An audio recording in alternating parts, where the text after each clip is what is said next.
Oh, hi. How you doing? My name is Waldo, and I'm here to feel the politics with you. How is everybody today? I am doing great. The the sun is out. It is a bright, sunny day. It's still almost summer. Summer's almost over, and I cannot wait for it to end. It is a whopping 76 degrees outside here in the Pacific Northwest, and I do not appreciate that.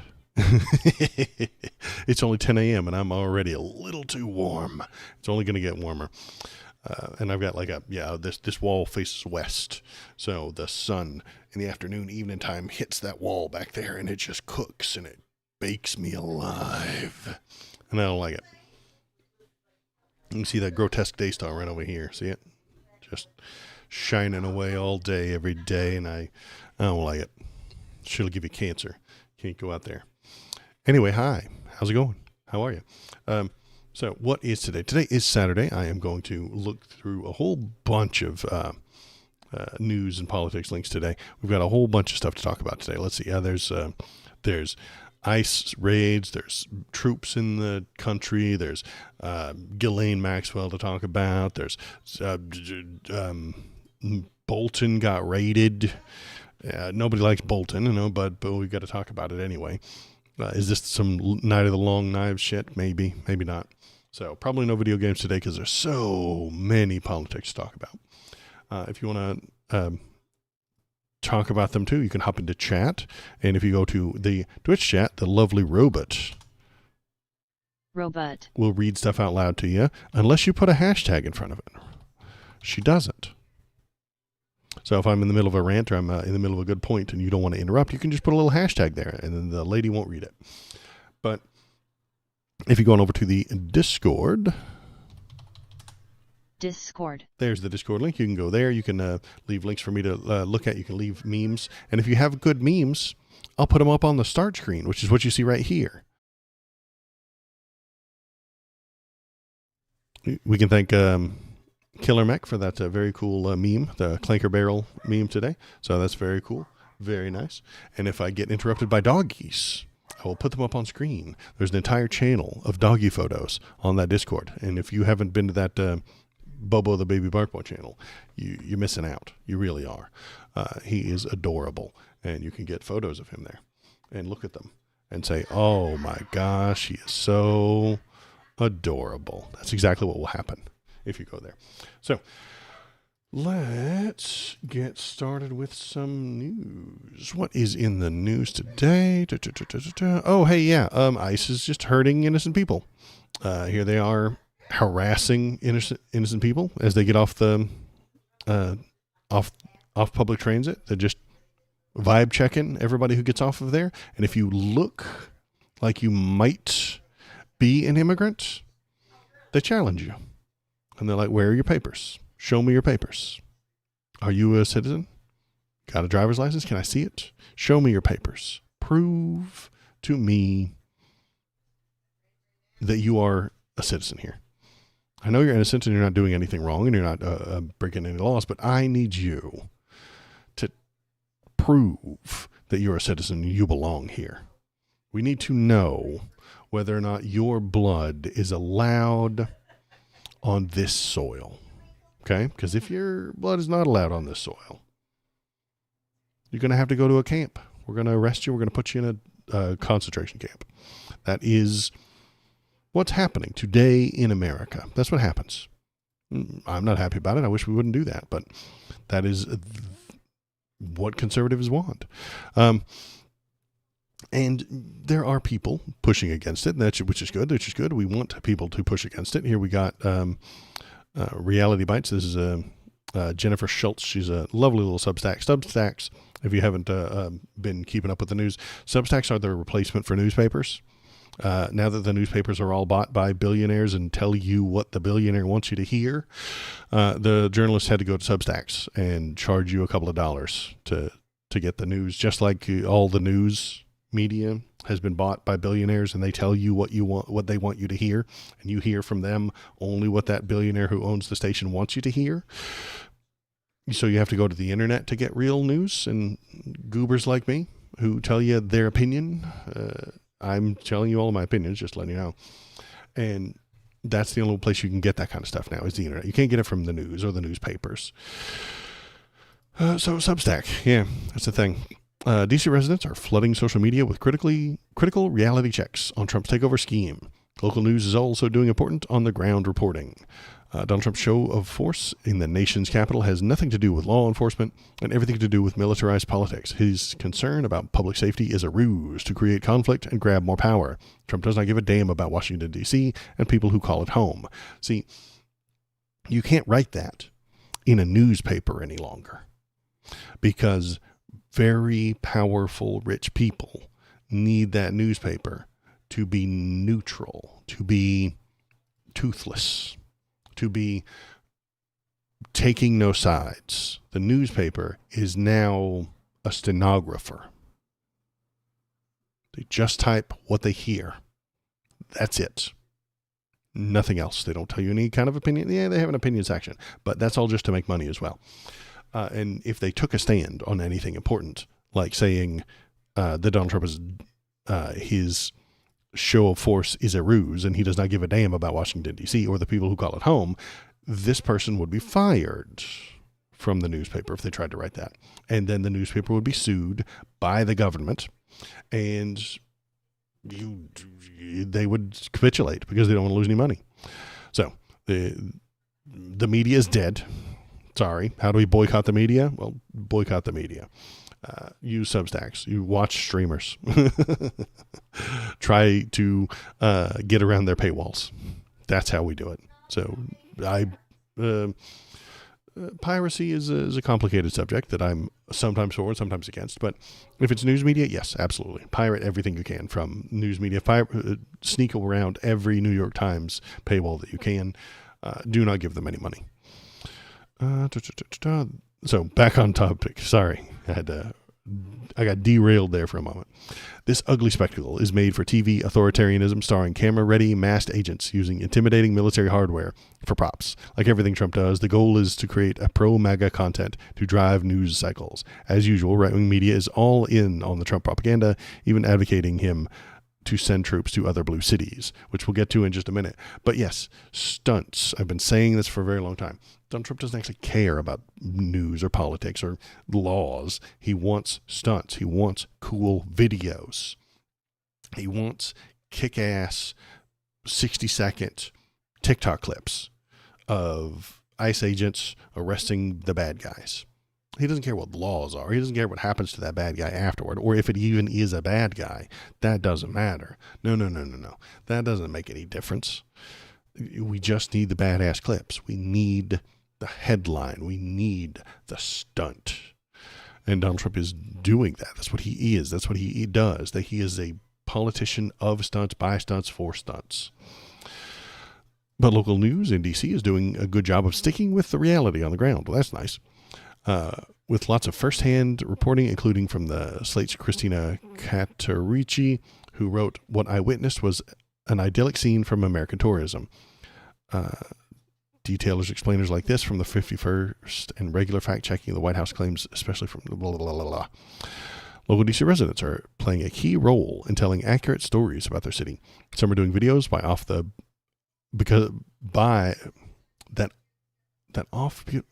that show off. Okay, I skipped a whole word there. Showing off beautiful parts of the city. Many others are aggressively documenting reactions to the sudden occupation of their city by over 2,000 plus National Guard and the myriad agents of ICE, FBI, DEA, ATF, Park Police, and the local D.C. Metro Police. Let's see. Across the city, eyewitnesses accounts testify that Trump's forces are hunting down black and brown immigrants in the middle of busy D.C. neighborhoods, harassing them. Videos show food delivery drivers, in particular, being grabbed, sometimes violently tackled to the ground, even jolted with tasers, before being hauled away in handcuffs by masked and unidentified officers. The mopeds and bikes that are left behind on the street are eventually added to the growing pile in the back of the police truck. Those ongoing arrests are racking up enormous views and being featured prominently in local and national news coverage, like the photos we got over here of them harassing people. This is not good. This is not helpful. This is not freedom. This is harmful. This is a sign of the fascist takeover. This is a police state that Alex Jones was promising would arrive if we ever elected a Democrat. Folks, if you allow Barack Obama to take charge, he will have the jackbooted thugs marching in the street, arresting people who disagree with him. It's what's happening. It's what's coming. It's what he always promised. He always told us that this was going to happen, that the jackbooted thugs were going to come and arrest us if we ever try to elect a Democrat, and it never happened because he was lying. Always was. So now we've got our right-wing fascist dictators telling us what to do. It's going to be great. If you doubt for 1 second that this militarized politics unrelated to actual law enforcement, consider the case of the following sandwich thrower. Yeah, we know about the sandwich thrower. They did the whole thing, and the bottom line, the important part is we should expect increased encounters, further violence, and more political propaganda, opportunism from the authoritarian in chief, showcasing his militarized politics. Meanwhile, DC residents are fighting back with cameras in hand. This is what's going to happen over the next year or so as they spread out to all the other places. They're going to go to Chicago. They're going to go to New York. They're going to go to all the blue cities, those scary places, and try and run the same game. And it's going to be ugly. Is that Louis? Yeah. We're going to take a bark boy break. We're going to take a dog break. Where are all the anti-tyranny NRA members? Well, they don't care. Look, it's Lewis. Oh, he's heavy. Hi, Lewis. I know he's scared to death. He does not like being up here. Hi, Louis. Say hello. He's a bark boy. Step on me harder, Daddy. Hello, Lewis. Okay. He eats it. Yeah. Grab Bobo. It's a bark boy break. We're taking a dog break. What a coincidence. I'm just walking a bork boy myself. Master 2002 Shark Cool.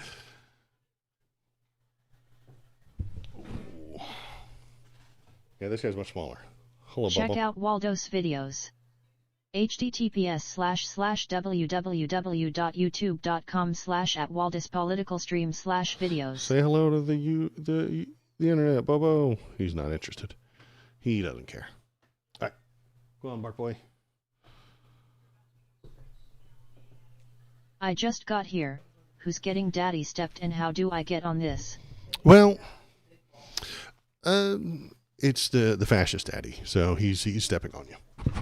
You just have to be a conservative, and they will step all over you. It'll be great. It'll be a fun time. Or be black or brown. They'll step on you then too. But in a violent, unhappy way. See, if you're a minority, they step on you in a negative way. Be a member of the NRA and you're want to be stepped on. And if you're a conservative, they step on you in a positive way. You see, it's all about positioning and appreciation. Consent. Yeah. Dang, the one thing I won't do for love. He'll do anything for love, but he won't do that. So yeah, they're stepping on everybody, but whether or not you thank them for it depends on your political ideology. If you are a immigrant or a leftist and they step on you, you're like, grrr, how dare you? And if you're a conservative and they step on you, you're like, yes, thank you, Daddy, give me some more. I love this. You step on me again. We're keeping America strong by stepping on me. It's not good, but it's all about the state of mind. It's all about your particular frame of reference in mind. Let's see. Hey, here we go. More ICE Gestapo harassing innocent people.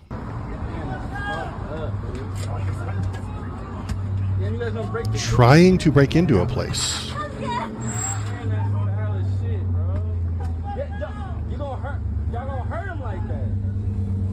There might be immigrants in there, and so they're trying to break in. Open the door. Open the door. Open the door. Open the door. Yeah, that's you. You guys see him? No, that's you. I'm gonna go back to your dad. I'm gonna go back to your dad. No le hagas caso. No le hagas. And now they're threatening to go get somebody else's dad. They're like, dude, I'm going to go get your dad. If you don't, I'm going to go and arrest your dad if you don't open this door. I'm going to deport your dad if you don't open this door. I'm gonna get your mom and your dad. I'm going to get your mom and your dad, says the law enforcement agent of the United States. You guys can't say tell him that though. Yeah, we can. No, y'all can't. Yeah, you can take it. Then go get his mom. Yeah. Man, identify yourself. I need your guys' back. Get back up. We don't have to show you nothing. Hey, get back. Get We don't have to show you nothing. back. Get back. I don't have to show you anything. What does that say? What does that say? That's identified. You got a warrant? We got a warrant. But you don't have his number. See it? Who are you? Can you guys hear Can we me? see it? Who are you? It's public property. It's public. It's public. You trying to go on private property. All right, Private it's business. good. It's good. I'm gonna go back and get your dad and your mom. No le hagas caso. Why tell him No le that? hagas caso. Just because you can't get him, why tell him to go get his mom and dad, bro? That's overdoing it. That's overdoing it. So yeah, this is what fascism looks like. This is what will lead us to further authoritarianism, and it's only coming. It's only going to get worse. Donnie's promising to go into Seattle. He's promising to go into Chicago and New York and stuff like that. Here we go. They're coming to other states near you. Let's find out about the other states they're going to. Tonight, 1,700 National Guard troops are now set to mobilize across 19 states over the coming weeks. They are going to help Homeland Security execute a sweeping federal crime and immigration crackdown that is underway now. The order is effective August through mid-November, Fox News is learning. And a U.S. defense official tells Jackie Heinrich and Liz Frieden the National Guard being mobilized will effectively serve as a support pillar. So they're heading to other places, 19 more states with the big cities. And it won't be in the rural places where the farms and things like that. No. It'll be in the biggest cities. It'll be in the capitals. It'll be in the sanctuary cities. Because they don't like most people. Conservatives want you to be a conservative or suffer consequences. That's it. You are on our team or you suffer, either economically through tariffs and taxes and being forced to live behind the red line and where you have to pay more and we keep you poor, or through actual state violence. The police round you up. The police demand to see your papers. We find out what you do on a normal basis, like smoke weed, and we make that illegal. We find out where you hang out, and we put up a no loitering sign, and then we arrest you. Be a conservative or suffer the consequences. That is the America you live in right now. You don't have the freedom to choose how your life goes. You don't have the freedom to decide what you want to do with your life. No. Conservatives can't have that. Our government is only further populating our enforcement arms and lifelong bullies. Yeah, absolutely. They're hurting people so that they will conform to the things that they want. And they're kicking out anybody who doesn't fit within their parameters. This is not freedom. Conservatives piss and moan, cry and whine every damn time you talk to them about freedom. But they don't know what the word means. They think that freedom is being a white cishet married to someone from the opposite gender, living in the suburbs, having 2.5 children, and driving 3 cars. That's freedom. And if you're not doing that, you're fucking up. You're messing it up. You're jacking it around. You're doing something wrong, and you need to strive to be that, because that's freedom. Bullies being too short-sighted to see the harm they're doing with their country themselves. Well, they don't mind. The ability to harm the people they don't like is their goal. They don't know what comes after that. They've never gotten the chance before. They've never gotten the ability to harm the people they don't like. They assume that things are going to go well afterward. It's not, and it's going to be a mess, and the economy is going to fall apart, and the people are going to fight against them.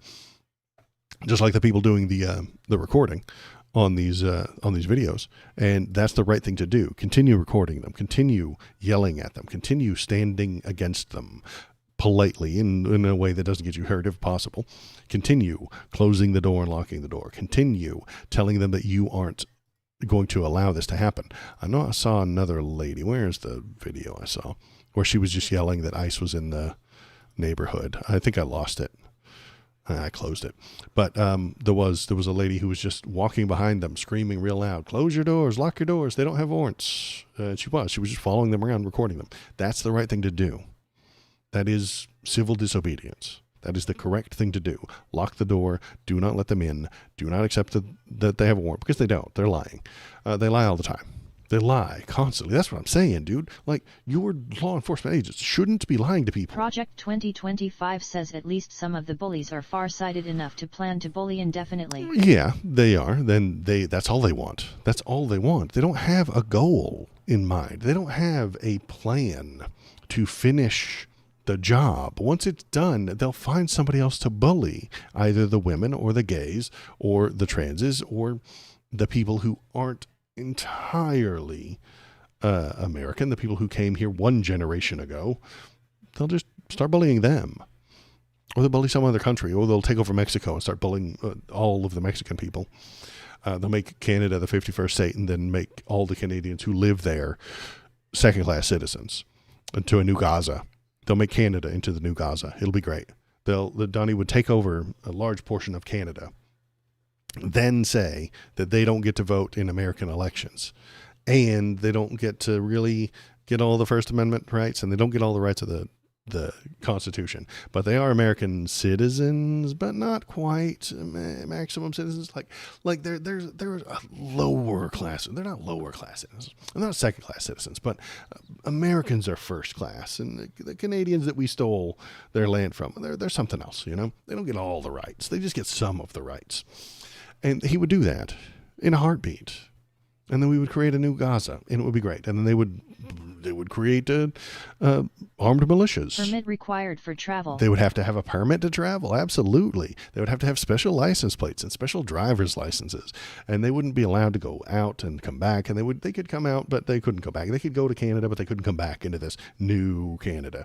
And then they would Papers, please. Yeah, that we would check their papers. We would force them to show us who they are, and they would be. What was I thinking? Then they would miss the Onion when it was satire. Yeah, the Onion used to be satire. It's not any longer. But then they would form militias to fight for freedom. And they would start bombing us, and they would be right to. They would be right to. I'm not happy about terrorism, but your terrorist is somebody else's freedom fighter. They made a whole movie about it called V for Vendetta. Remember that? He was a terrorist from one point of view, and he's a freedom fighter for the other point of view. You have to recognize these things. The American revolutionaries, George Washington, was fighting against a legitimate government. The British government called George Washington a terrorist. If they had had that name, they didn't have that word back then. But he was a terrorist in their eyes. But we think he was a freedom fighter. We thought he fought for freedom. It all depends on where you're standing and where you're looking. So nothing is solid. Everything needs to be looked at from several different angles. Ireland in the 90s. Absolutely. Just saying. They were fighting for their freedom. And they were using bombs to do it. And it's an ugly fucking mess. And I don't know all the details, but it was an ugly fucking mess. It was messy and disgusting. It wasn't pleasant and cut and dry. You could find heroes among the IRA people who are fighting for their freedom, and you can find villains. You can, if you stand in a certain direction, George Washington is a villain. Killed lots and lots of British people.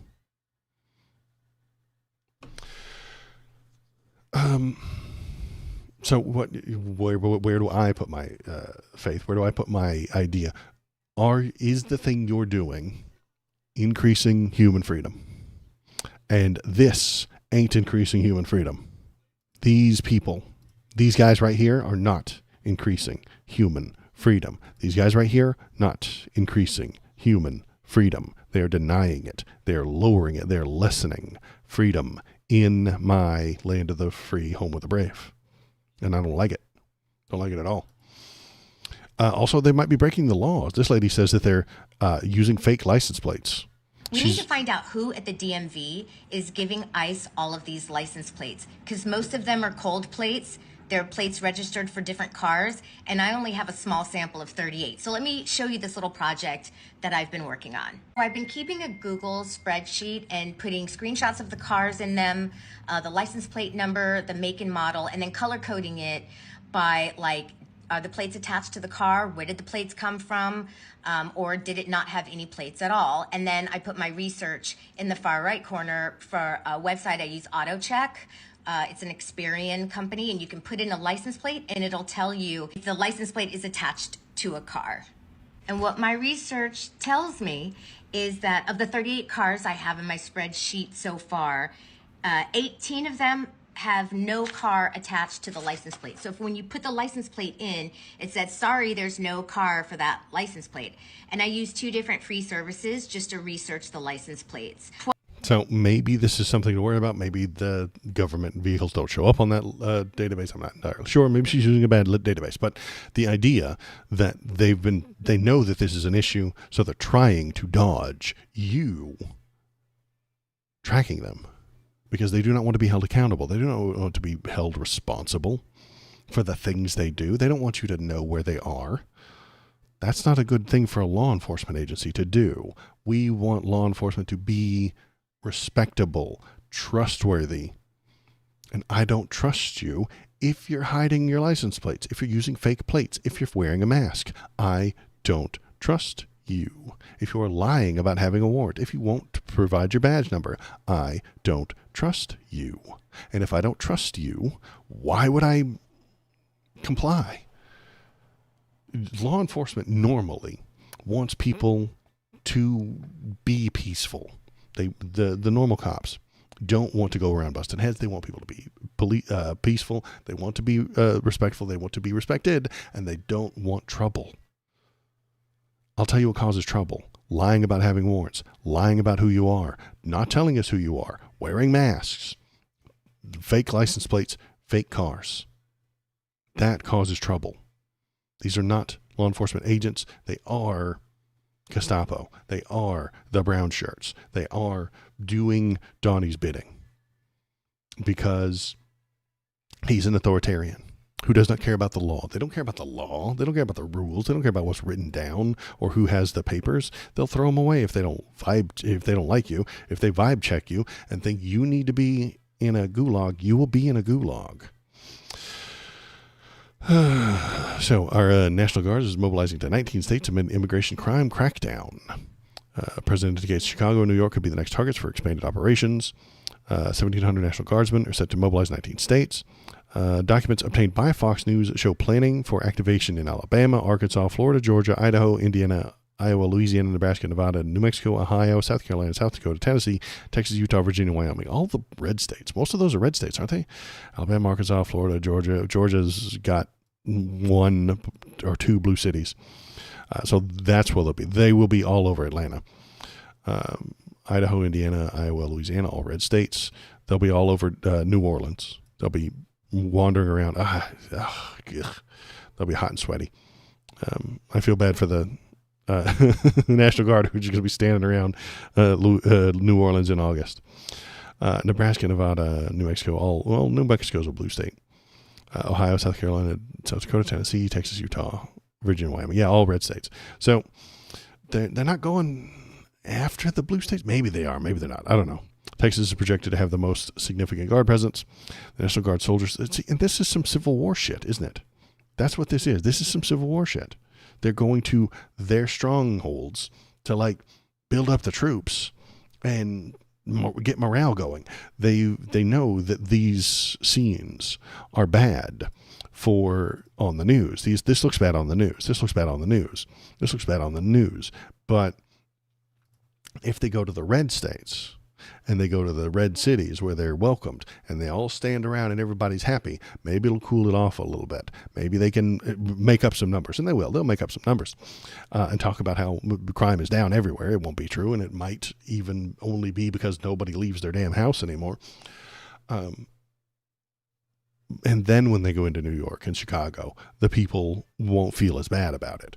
I don't know if you've ever talked to somebody from Texas. I have. They hate and fear New York City. They despise it, having never been there, knowing nothing about it. They just know that everybody there is a blue-haired wokey with 4 nose rings, and it's just filled with the worst human beings imaginable. It is a hive of scum and villainy. That's what they think about New York. And so they don't know anything about it. I've never been there. I can't judge it, but I know what I've been told by people from Texas who have never left their small town. They tell me that it's a hive of scum and villainy. Establishing goodwill and legitimacy by helping the people with the most, agree with the strong arm tactics to homogenize our country. Absolutely. That's their plan. That's why they're going to these red states right now. So roll out the idea, warm everybody to it, get the people feeling good, then go and break up New York. Go and hurt the people you don't like. Go hurt the people that don't vote red. That's what's coming. And it's all based on a lie. Donald Trump says that DC's having a week with no homicides was something that happened for the first time in memory. He said that. It was a lie. The last time it happened was in March, when there was a 16-day streak without a homicide. So he's lying. In March, they had 16 days without any homicides, and Donnie's proud of a week without homicides while his troops are there, and he lies right to the camera. He looked into the camera and said, "This has never happened. This is amazing. This is better than it's ever been." You see the White House posting Vader memes and then justifying it by saying Anakin was a hero?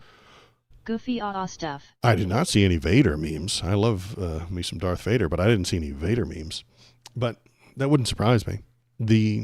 See, bad guys are fun. In fiction, y'all. In fiction, it's fun to cheer for Darth Vader. In fiction, it's fun to cheer for the Mandalorian. He's kind of he's a bounty hunter. He's a bad guy. It's fun to do that in fiction. I have an evil clown over here, and I have an evil clown right here. Hang on, let me turn off chat. I'll turn it right back on. But look, where is chat? I can turn it off. I know I can. I forgot how. God, and I don't want to turn it off. But there's a little evil clown right here. You can kind of see him. And he's very fun and very cool. And I laugh every time Hisoka comes on the screen on Hunter x Hunter. It's great. He's evil and it's fun. It's fun to watch the Joker do stuff in a Batman. Joker's entertaining. But that's fiction. Not supposed to want that in real life. If there was a real life Hisoka, I would call for him to be killed. He gets the death penalty. If the Joker were real, I'd want a manhunt to find him and catch him and put him in jail forever. That's reality. One Piece has an evil clown. One Piece has an evil clown. Master 2002 Shark Peak. And if he did that stuff in real life, we would want him in jail. It's fun to watch on TV. It's fun for fiction, but not in real life. We cheer for Darth Vader. We cheer for the One Piece clown because it's fun when it's not real. Conservatives want bad stuff in reality and only good stuff in fiction. They're entirely backwards, aren't they? They do love pissing and moaning about things in fiction that they don't like. But they really do want bad stuff in real life. Bad stuff for real life, only good stuff in fiction. They're entirely backward. I want good stuff in real life and only the bad stuff in fiction. Another point to how entirely backward they are. What else we got? Hey, here we go. Hours after Kilmar Abrego Garcia has been released. Good news. Bad news. They're probably going to come back and get him. Hours after Kilmar Abrego Garcia is released in Tennessee, Fox News reports that the Trump administration may deport him to Uganda as early as next week. Sources this afternoon say that they told his lawyer that ICE may deport Abrego Garcia to Uganda no earlier than 72 hours from now. And ICE is also ordering him to report to ICE's Baltimore office on Monday. What the fuck, you guys? I know exactly why they're doing this. Because he's going to talk to the news. He's going to go in front of a camera and tell all of us on Monday about the torture that they put him through. The gulag that they sent him to illegally. And he's going to sue the government for doing that. You should sue the government if they put you in a gulag illegally and arrest you illegally and force you to endure torture. You should sue the government for that. But they don't want him to do that, so they're going to put him in fucking, where was it? Uganda. They're going to send him to Uganda, where he can't have a lawyer, can't talk to people, won't get to talk to a camera. Silence the opposition, even if they're correct. Silence the opposition, even if what they're saying is true. Keep everybody quiet. It's insane. And they want to harm him. They want to harm him because of the words he's going to say. If you find out what he's going to say, you will dislike Donald Trump. The people in the middle, the people in the news, in the middle of the country, might not like what he has to say. So don't let him say it. If conservatives wanted life to be easier for people, they would complain about the new generation having it so easy. Conservatives want the world to share their trauma. They are a backward-facing ideology, yes. They don't want good things for people tomorrow because the people in the past didn't have it good. You're describing progress, Sewells. They don't want progress. No. Do not progress. Do not move forward. Ugh, gross. Move backward. Everything was better yesterday than it will be tomorrow. There's no possible way tomorrow is going to be better than yesterday, so you need to get out and work to turn back the clock. Go backward. They're a backward-facing ideology, and they don't appreciate any move to forward.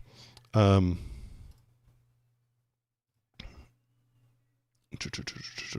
yeah, they're going to try to arrest him again, and I think there's even something for this. Okay, so Camargo Garcia's lawyer says the Trump administration is trying to coerce him into pleading guilty to the charges he is facing by promising to deport him to Costa Rica. Oops, come on, where'd you go?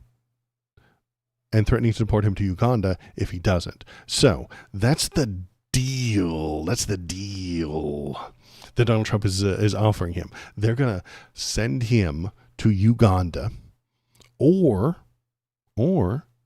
he can voluntarily agree to what's the word?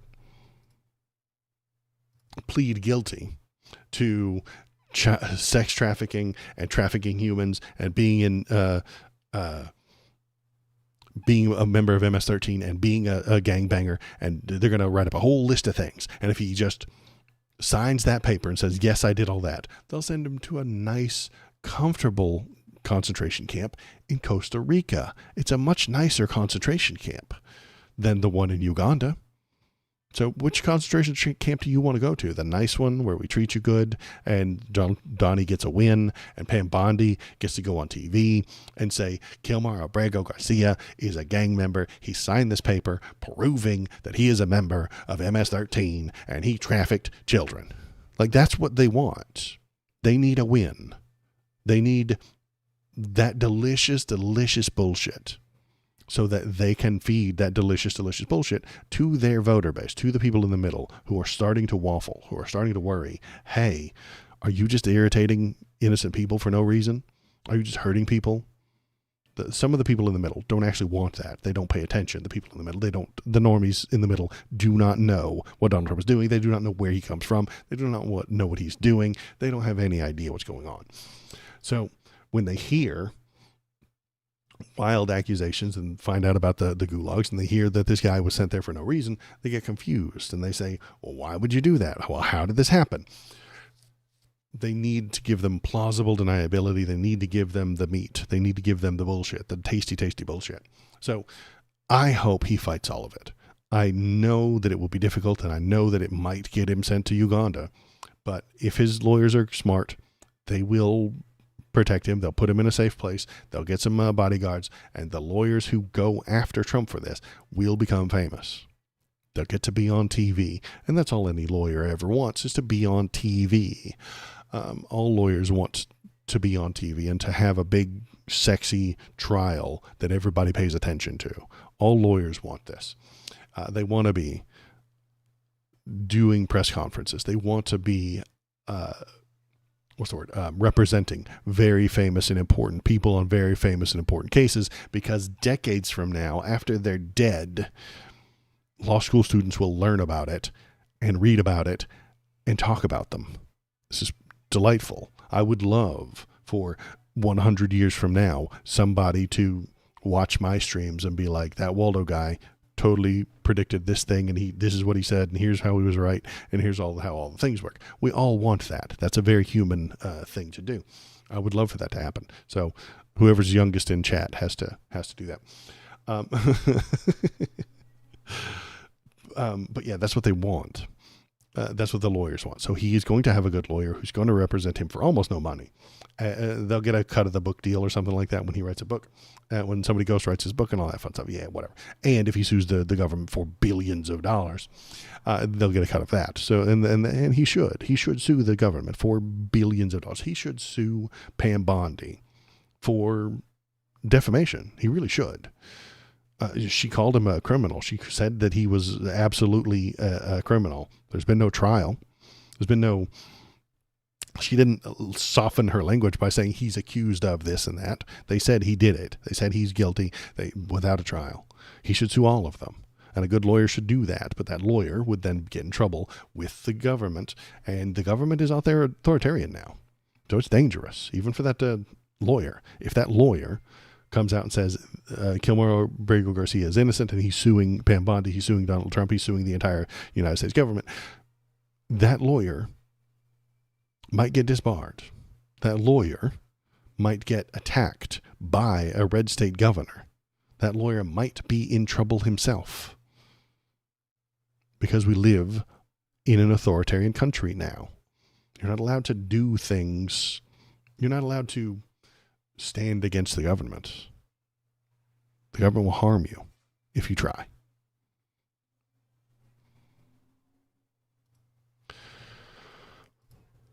And that makes me sad. I wish we lived in a better place. I wish it wasn't this way. We could have avoided all this. But yeah, if you want to help avoid all this, go to the Waldo Discord. That'll help you avoid it. Wow. One Discord. I really.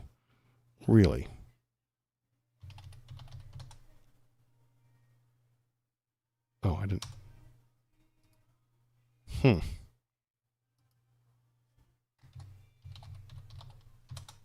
Discord. Fail. Strike 2. Discord. Got it in 3. All right. Going over to the Discord. Tell me what you're thinking, tell me what you're feeling. And you can help slow, very minimally, the spread of fascism. Just go to that Discord. Or hop in a chat. Tell me what you're thinking, tell me what you're feeling. Tell your friends to come watch the Waldo stream. If you have a coworker, tell them to watch the Waldo stream. It'll be a good time. They can help slow the spread of fascism just by finding out and pointing at it and looking at it and telling their friends. You see? That's the only chance we have. Because the news media isn't going to do it for you. The Democrats aren't going to do it for you. We'll complain about them in a few minutes. The right wing isn't going to do it for you. Nobody's going to do it for us. We got to keep talking about it, keep pointing at it, keep describing it, keep telling people what you're seeing, keep recording them when you see them. If I see any on the street, I will record them. I just don't see any. I've been looking. There are a lot in Seattle, but there's already a whole bunch of people there recording all that stuff. And if they do come to Seattle, maybe I'll go and record them. KBP, if you're in chat, do you want to be my cameraman? We'll get you to hold the camera. I'll live stream from a phone or something like that. Maybe not. I don't know.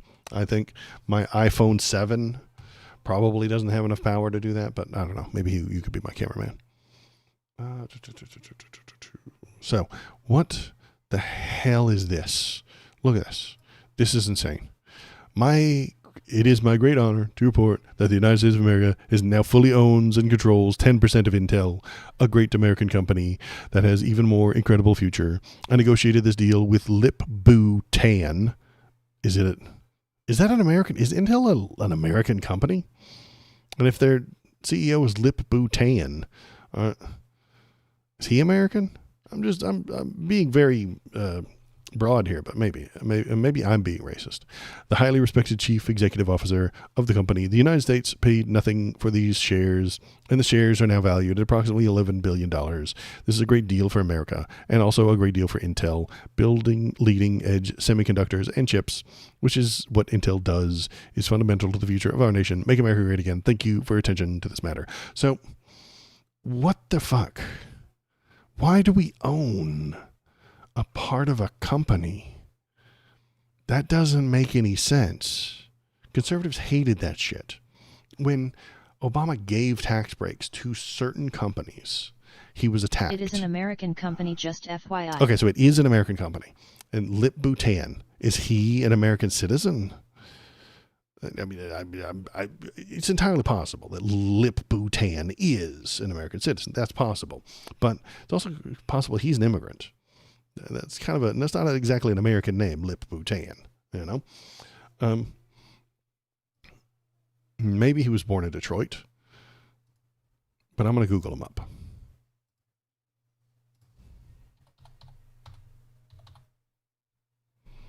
CEO of Intel. Let's see.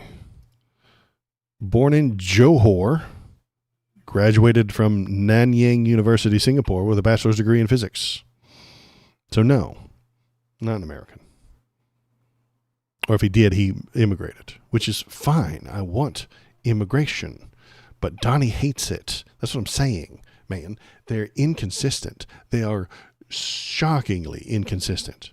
They don't care about this guy who is very wealthy and immigrated. That's great. But in Elon, very wealthy, immigrated. That's great. But the poor people who are delivering your burritos, they're not allowed to do that. They're not allowed to immigrate. Those people have to be kicked out of the country. They're harming us. They're taking American jobs. Is Lip Bhutan not taking an American job being the CEO of Intel? Seems like he is. And the CEO of Intel is a very big, important job. And he took it from an American. I'm just using conservative logic. It's almost like they don't give a shit. It's almost like they're inconsistent and they're full of shit. Anywho, I, as an American taxpayer, own a very small sliver of Intel. I'd rather that we owned a small sliver of like medicine manufacturing or something like that, but no, it's Intel. Why did we do this? Was it because it's good for America? No. It's because that's what they offered Donnie to make him stop with the tariffs. The CHIPS Act was put in place by Joe Biden. That gave Intel billions of dollars. But Biden did not take 10% of their company because he's not a communist. Trump, on the other hand, is doing Russian oligarch shit, promising not to destroy them with targeted tariffs and targeted regulation if they give him something. And what they gave him was 10% of the company. If you're interested, I managed to track down that Vader clip. Yeah, I'll pop it into Discord right now. It's in Discord right now.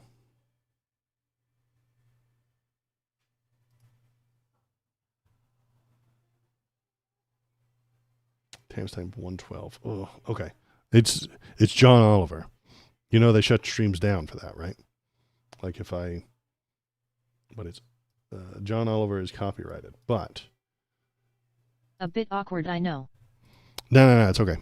What I can do is go here and then paste. Let me hit it, and then you said timestamp 112. Nah, I can't play it. No, I can't. No, they'll kick me off. It's copyright ID'd. Everything on John Oliver, everything HBO.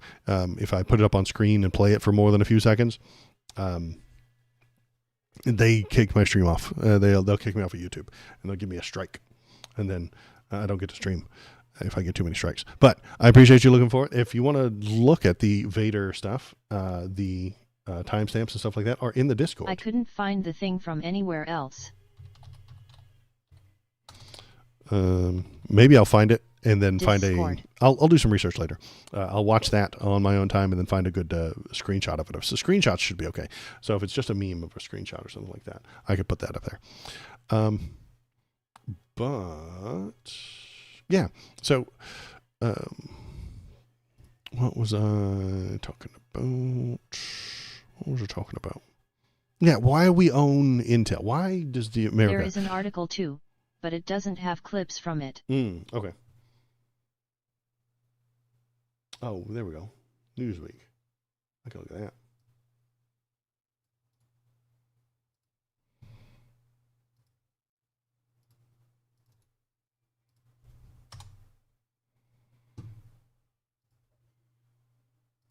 Let's see. Newsweek. Border Patrol chief links efforts to Darth Vader in May the 4th posts. Amazing. In Sunday's social media post marking May the 4th, Star Wars Day, and play on blah, blah, blah. We all know about that. The over 1 minute long video clip depicts Episode 1, Border Patrol Strikes Back. The scene features Darth Vader, who is dubbed the Premier Sector in reference to Bovino's El Centro Sector, fighting rebels identified as various kinds of drugs, human traffickers, sanctuary cities, fake news, and cartel terrorists and invasion. They know that the rebels were the good guys, right? Did they notice that? Did they know that?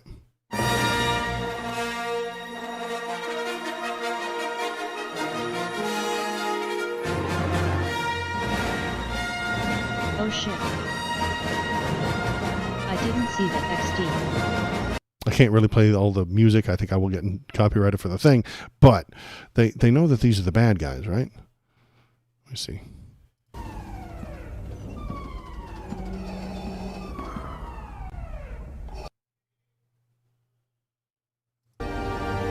Sanctuary cities, fentanyl, cocaine, and fake news. They're going to kill all the gang members? They're going to kill all the... They're going to kill the fake news. They're going to kill the human smugglers. They're going to kill the sanctuary cities. They're going to kill the premier sector. Waldo is the master of finding clips, obviously. They're going to kill the fentanyl. They're going to kill the cocaine. They're going to kill the meth. They're going to kill the terrorists. They're going to kill the human smugglers. They're going to kill the invasion. Well, that's sad that they don't know that that's the bad guy and that it's fiction and that those were the good guys he was murdering. That conservatives can't comprehend media. They really can't. They can't comprehend art. This is a good segue. Any of it, well done, sir. We're segueing into the next thing. Conservatives hate art. They can't comprehend it. They don't know what art is or how it works. They know that it is based somewhat on feelings, and they have a lot of feelings. It's just that they can't express them because their feelings are bad and wrong and fear-based and anger, hatred-based, just like Darth Vader there. He has a lot of anger and a lot of hatred and a lot of suffering, and he wants all the people to hurt and suffer, just like the conservatives. They don't get it. They're on his side, and they try and spice it up as we are the good guys. They're not, and they know they're not. So art.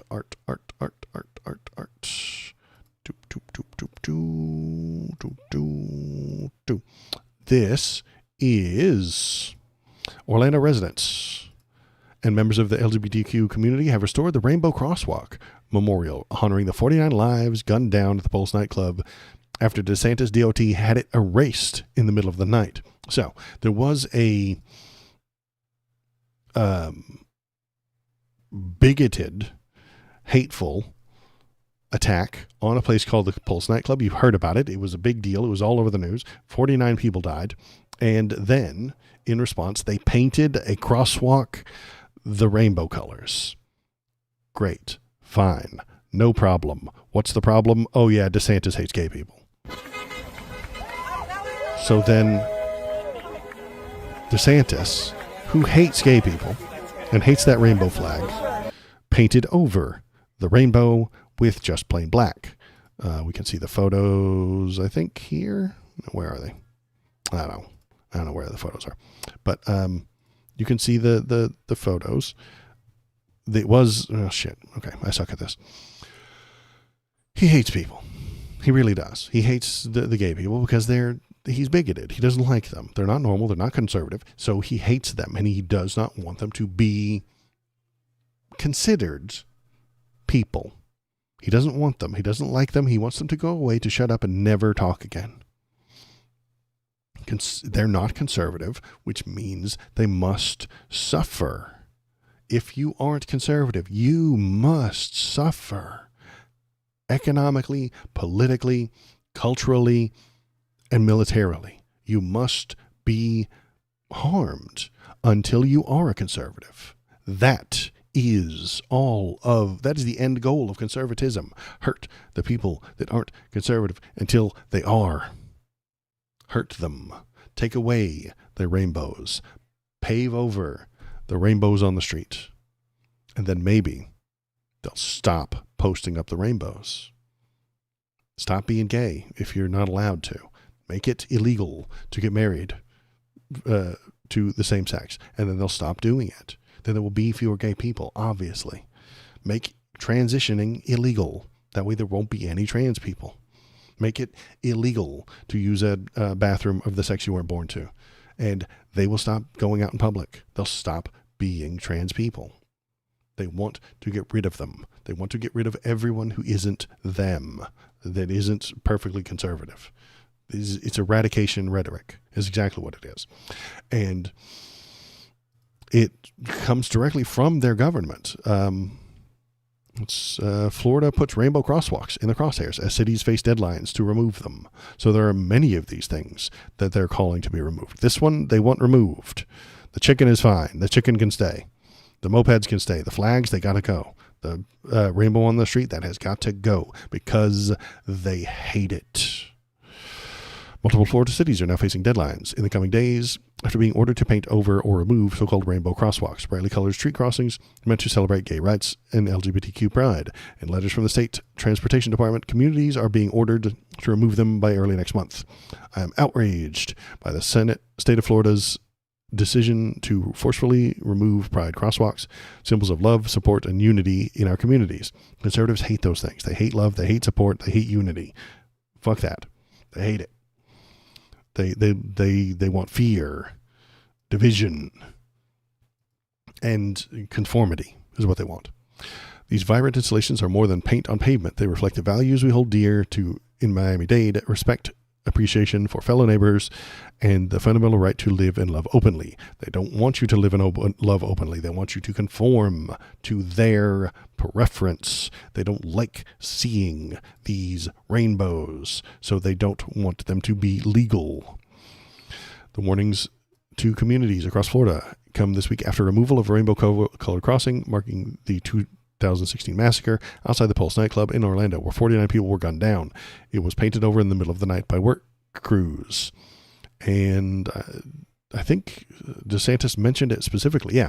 Federal Highway Administration said that in a statement Friday to the Associated Press that Duffy, the MTV Road Rules real world star, has made every state receiving federal dollars responsible for identifying hazards on their roads. He calls it a hazard because he is a liar.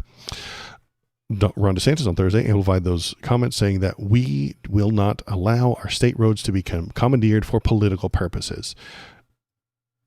If they don't like it, it's political. If they do like it, it's common sense. If they want, if there was a straight pride flag, it would be on the road and it would be common sense. If there's a gay pride flag on the road, that is political, you see. There's a big difference for conservatives.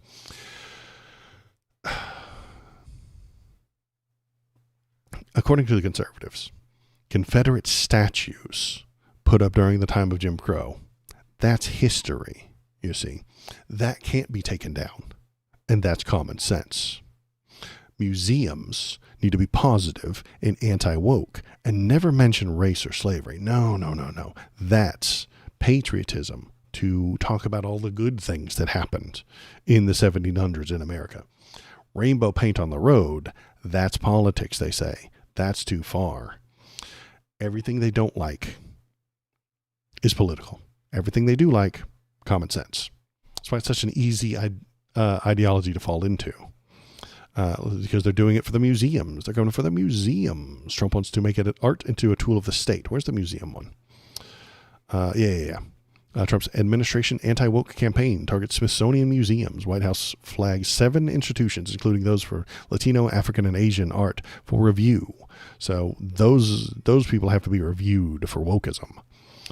Amid the Donald Trump administration's heavy-handed review of a Smithsonian museum, The Guardian has seen a document compiled all of the White House and detailed examples of how the administration believes widely visited cultural institutions have overly negative portrayals of U.S. history, because most of U.S. history was negative. Man, we did a lot of bad things, and we've gotten better. The document, based on the public submissions shared with the administration, points to what it says are the problematic exhibits at 7 different museums, including Benjamin Franklin exhibit that links his scientific achievements to his ownership of enslaved people, and a film about George Floyd's murder says it mischaracterizes the police. It probably doesn't. President Trump will explore all options and avenues to get woke out of the Smithsonian and hold them accountable. They're a museum, man. They're already accountable. If it's wrong, you can tell them they're wrong. They want to be correct. They're a museum, man. Until we get info from the Smithsonian in response to our letter, we can't verify the numbers of artifacts that have been removed, because the Smithsonian has removed them on their own, because they are complying. Donald said, get the woke out, and the Smithsonian said, okay, we'll get the woke out, because they don't want to be shut down. They don't want to be harmed, because that's what the authoritarian government does. It harms you until you comply. So it will harm them. It will take away actual real history to give you a fake narrative, to give you propaganda. That's where we are. You live in a fascist country now. Sorry. I do. If you, I know you might be watching from outside of America, and I know some Canadians and Europeans have watched it before, but America's a fascist country now. We're in an authoritarian dictatorship now. And that's me. We're authoritarian, yes. A dictatorship, depending on how this next election goes. Depending on how the next election goes, we might be an authoritarian dictatorship. We are authoritarian, and we're working on that dictatorship part.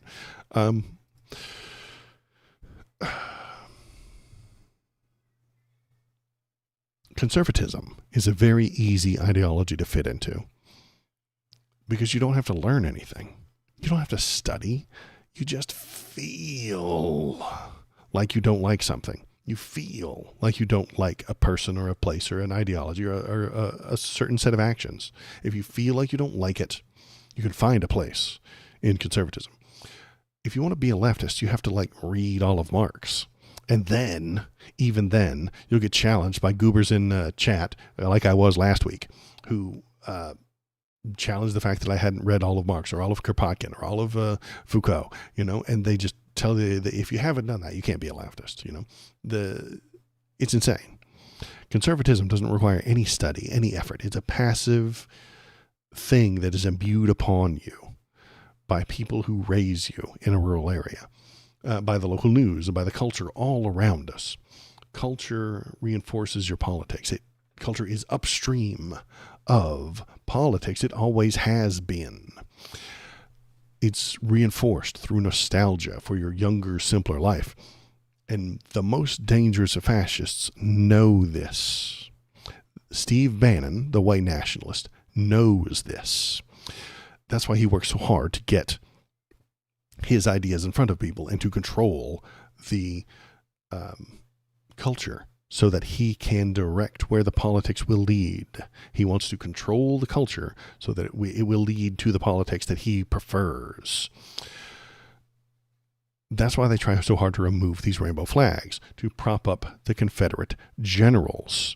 Rainbow flags are a sign of progress. It reminds you that things were bad, but then they got better with hard work and effort. Progress is possible.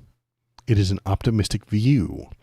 Conservatives hate progress. They hate change. They are a backward-facing ideology that wants to turn back the clock. They're using the Confederate statues in the same way as progressive people use the rainbow flag, but from a negative, pessimistic view. Things were worse back then. Quit complaining about today.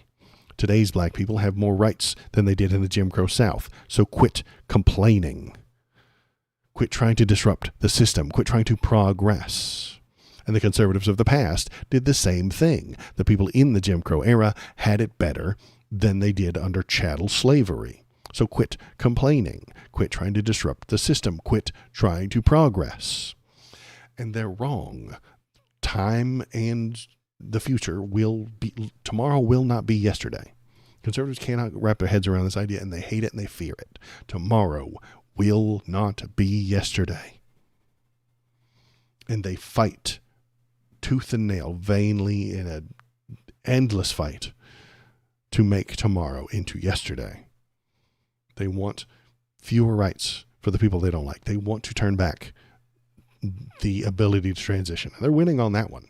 They want to beat back the progress we made for marriage equality. They want to beat back the ability for women to vote. They want to beat back the ability, the rights of people who are not straight white men.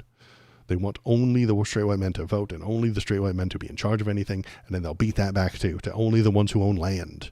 All you people like me, well, I do own a house, so I own that, but any straight white man who rents isn't allowed to vote. You know, you have to be a land-owning straight white man to have any say in this country. That's what they want. They will turn that backward.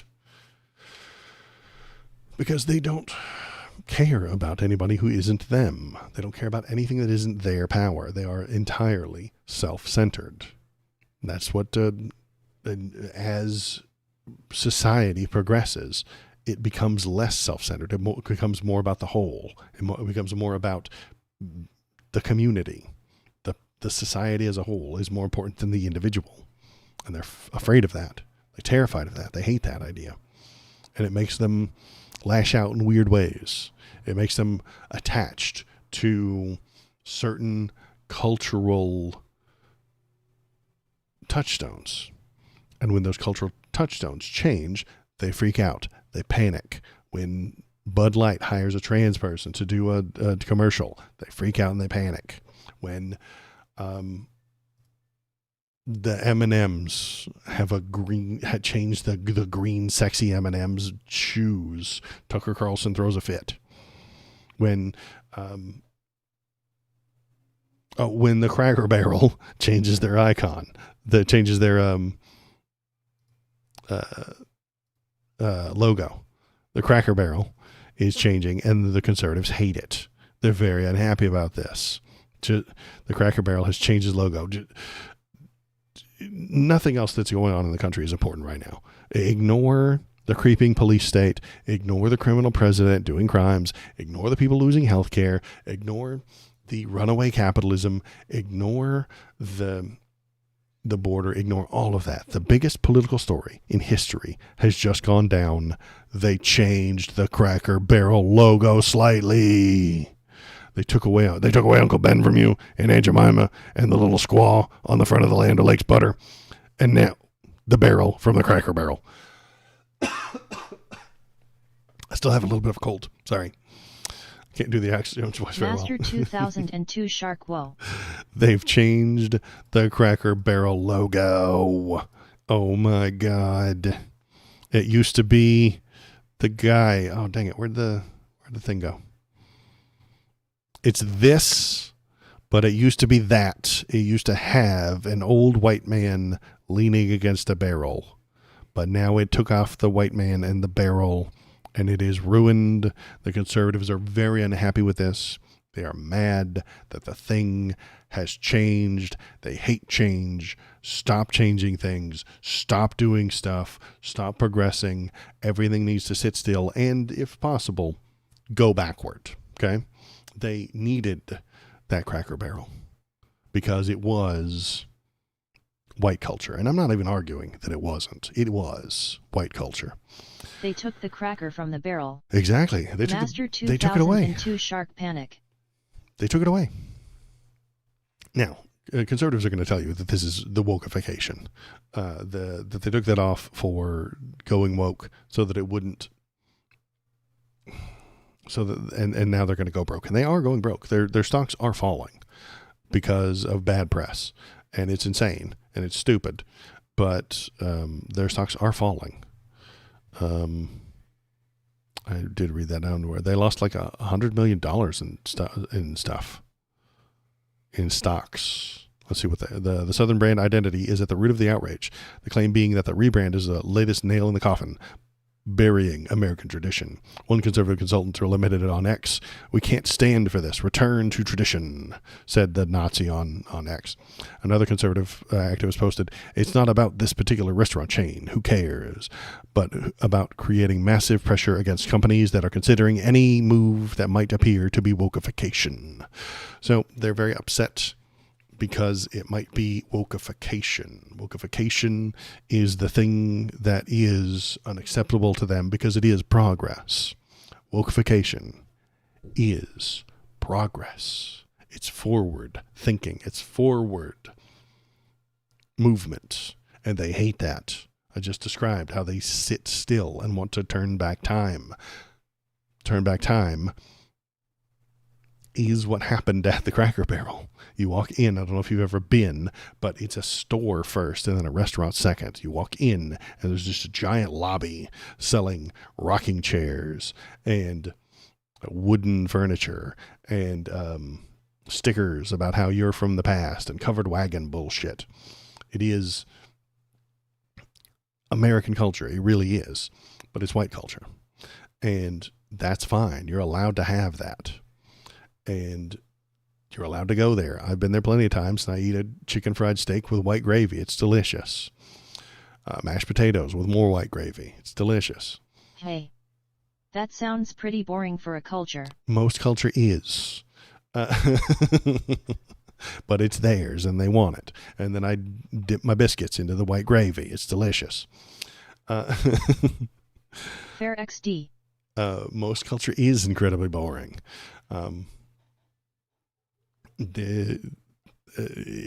Most culture is boring, but it's their identity and it's attached to their identity. I dig that. I recognize why they're upset about this. This is obvious that they're unhappy about it because it was theirs and it's changed, and they think it's changed because they want more money, and that's exactly right. Waldo Politics, did you get a download from God during that chicken fried steak? I didn't. No, it was delicious. And I've eaten many chicken fried steaks, and they're fantastic. But I don't get messages from the Almighty when I do that. I just feel good. So yeah, they don't want those things to change. They don't want their culture to be more inclusive because they don't want it to change. And I understand that. I recognize that change is scary and difficult. But Cracker Barrel's a company. And if they think they're going to make more money by taking the white guy in the barrel off of the label, then they will. If this weren't attached to a company with stock, they would have a better leg to stand on. They really would.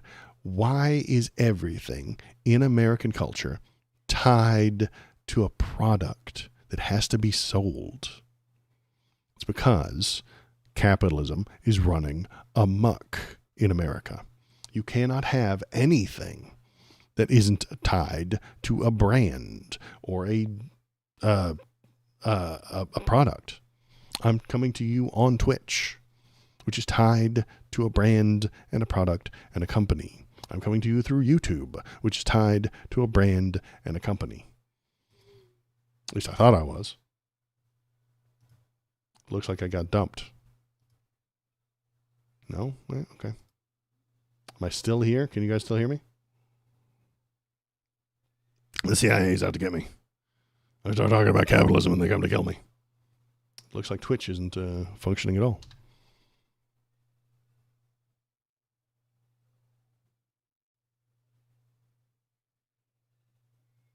I see your, I hear you. Okay. Maybe it's just my... Twatch still up. Twatch still up? Okay. So, all right.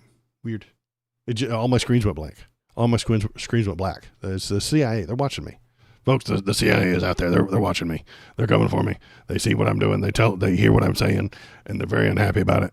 They know that I am the key to the resistance. They know that I am the uber leftist who can take down the Trump government. And they're watching me, okay? I hear their black helicopters circling around my house every day. Can't tell me they're not there. Okay, so can we have identity that isn't attached to a product, isn't attached to a service, isn't attached to money? That would be nice. I wish that were possible. Sometimes you get internet memes, but even then, like, you have to be on the internet to get them. There is no American culture without capitalism. And that leads to capitalist decisions about the culture. It leads to capitalist decisions about what their logo should be, about what products they should sell, about products they shouldn't sell. And if you choose a specific identity to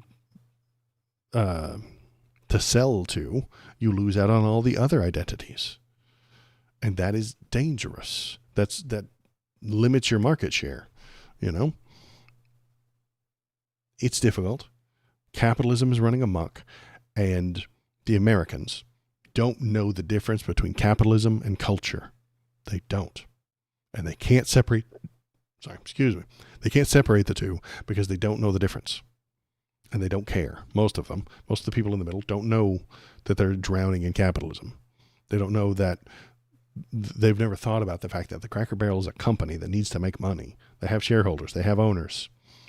They have a bottom line, and they need to make as much money as possible. Best viewers on streamboo.com. See? Remove the space. Look at it. At Capitalism. 3:17 is Z. Capitalism running amok. Right here in my own stream.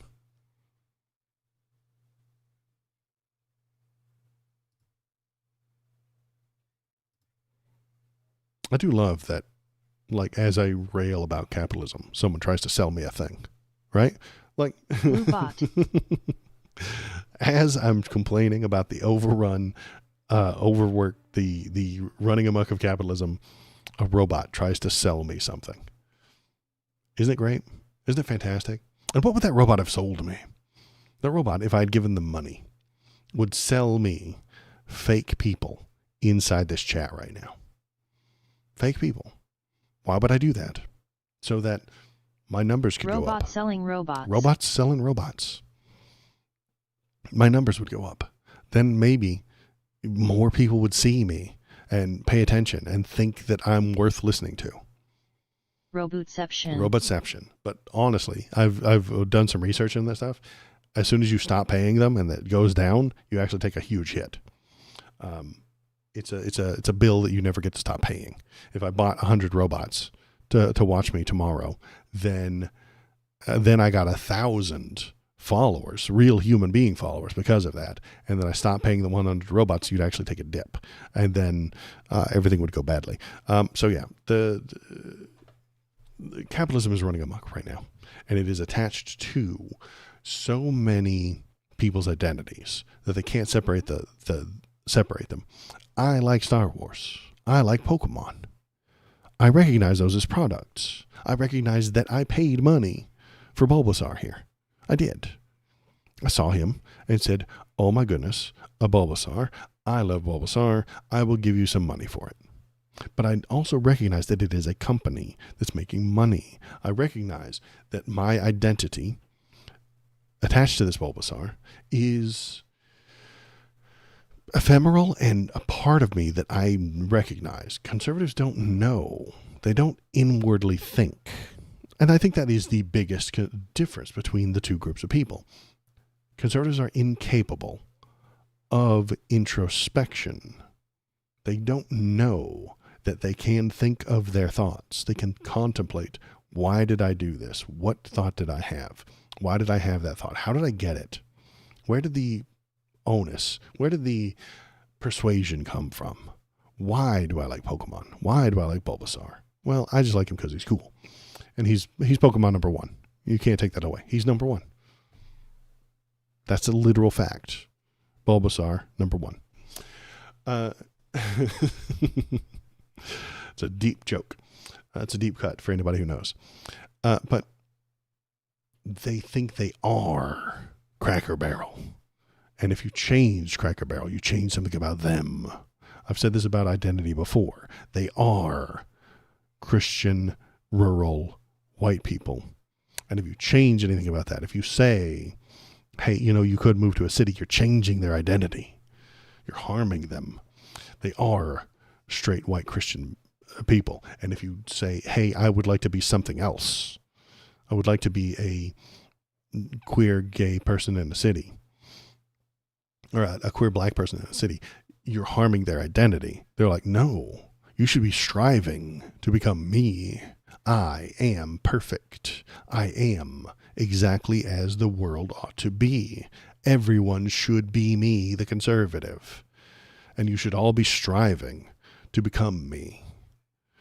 And if you're not, that means you're intentionally, willingly ignoring perfection. You're willingly dodging perfection. You're willingly running away from perfection. And if you are doing that, you'd have to do that intentionally. Why are you dodging perfect? Why are you running away from everything that is supposed to be good and right and wholesome? You must be bad and wrong and loathsome. How did they get this idea? Well, it was given to them.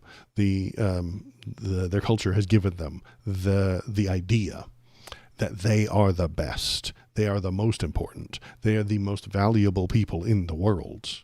Even every bit of media proclaims that the salt of the earth, hard-working potato farmer in Idaho is the real American. He is the most important part of the country. Stop oppressing my religion by not being a part of it. Absolutely. The potato farmer in Idaho, according to the media and according to the news and the movies that we watch, is the hardworking backbone of the country. It's not true. He's just a part of the country. Is he an American? Yes. Should we listen to his opinions? Well, sure. But he doesn't get to run everything. There are other parts of the country. The blue-haired minority born in New York with 3 nose piercings is also an American, whether you like it or not. And they don't like that. The conservatives do not like that. Real America is what they call those center states, those flyover states. They call it real America. New York and Chicago and LA, that's not real America. Those people aren't Americans, according to them. They're city folk. And that is the real divide in our country. It's rural versus urban. If you live in and around a city, if you live in a city, you're definitely left-leaning, Democrat-leaning, populist-leaning, because you see people, you recognize people, you know what reality is.